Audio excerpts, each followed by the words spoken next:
ഞങ്ങൾ ഫ്രീമോൻ്റെയും ഷിജിൻ്റെയും വീടുകളിലേക്ക് പോകാൻ പോവുകയാണ്. അവിടെ പോയിട്ടില്ല. അവിടെ പോകണം, അവരെ കാണണം, അവരെ കേൾക്കണം. ഇവിടെ വന്നപാടെ അറിഞ്ഞ കാര്യം നടക്കുന്ന കാര്യമാണ്. ഇന്ന് പുലർച്ചെ 5:15 മണിക്ക് തിരച്ചിൽ ആരംഭിക്കുമെന്നും തിരച്ചിലിന് പോകാൻ കടലിലെ ജീവിതമറിയുന്ന 10 പേരെ കൊണ്ടുപോകാമെന്ന് മന്ത്രി പറഞ്ഞിരുന്നു ഇന്നലെ വന്നിട്ട്. അത് നല്ല ഉറപ്പായിരുന്നു. ആ ഉറപ്പ് ഇപ്പം എത്ര മണിയായി? 10:11 മണിയായിട്ട് പോലും ആ ഉറപ്പ് കുറിപ്പിൻ്റെ ഉറപ്പായിരിക്കുകയാണ്. എന്തുറപ്പാണിത്? ഇവിടെ ഒരു ഗവൺമെന്റ് ഉണ്ടോ? ഒരു ഗവൺമെന്റ് ഉണ്ടോ? ആ ഗവൺമെന്റ് നാഥനുണ്ടോ?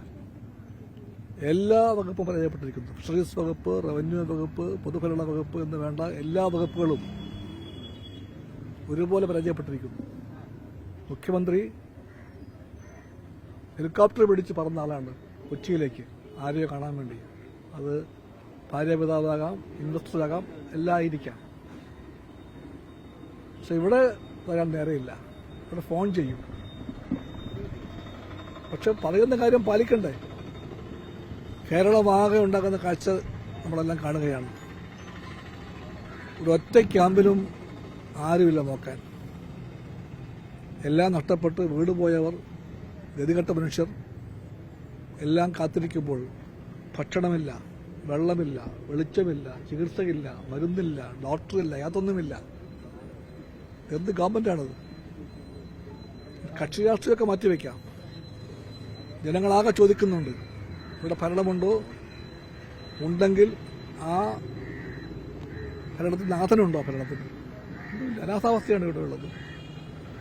ഇതൊരു മന്ത്രിയാണ് കഴിഞ്ഞ ഗവൺമെന്റിൽ ഈ നിൽക്കുന്നത്. LDFന്റെ 10 കൊല്ലക്കാലവും ഈ നാട് കണ്ടതാണത്. എല്ലാ ദുരിതവേളകളിലും ഇവിടെ ഒന്നാം തരത്തിൽ ഇതെല്ലാം പ്രവർത്തിച്ചിട്ടുണ്ട്. ക്യാമ്പുകൾ ഉണ്ടായിട്ടുണ്ട്. എല്ലാ ക്യാമ്പുകളിലും വേണ്ടതൊക്കെ ഉണ്ടായിട്ടുണ്ട്. പക്ഷെ ഇവിടെ ഇപ്പോൾ അതെല്ലാം തകർത്തിരിക്കുകയാണ്. ഗവൺമെന്റ് വേഗം തെക്കും വടക്കും സ്ഥലം മാറ്റി ഉദ്യോഗസ്ഥരെയൊക്കെ. ഒന്നാമത്തെ കാര്യം അതായിരുന്നു. സ്ഥലം മാറ്റ മഹാമഹം നടത്തി ഗവൺമെന്റ്. ഇപ്പോൾ ഉള്ളവർക്കൊന്നും അറിയില്ല. ഒരു ക്യാമ്പ് എന്താണ്, ക്യാമ്പ് എങ്ങനെ വേണം, അത് പ്രവർത്തിപ്പിക്കേണ്ടത് എങ്ങനെയാണ്, എങ്ങനെ വേണം MLA-മാരോട് പഞ്ചായത്തോട് ബന്ധപ്പെടേണ്ടത്, ഇതെല്ലാം അവർക്ക് അറിയാമായിരുന്നു. അറിയുന്നവരെല്ലാം കാസർഗോട്ടേക്ക് മാറ്റി, ഇടുക്കിയിലേക്ക് മാറ്റി. പകരം ആരൊക്കെ വന്നിട്ടുണ്ട് ഇവിടെ. അവർക്കാർക്കും ഒന്നിനെപ്പറ്റി പിടിപാടില്ല. ഇത് മനുഷ്യന്റെ കാര്യമാണ്, ജീവിത പ്രശ്നമാണ്.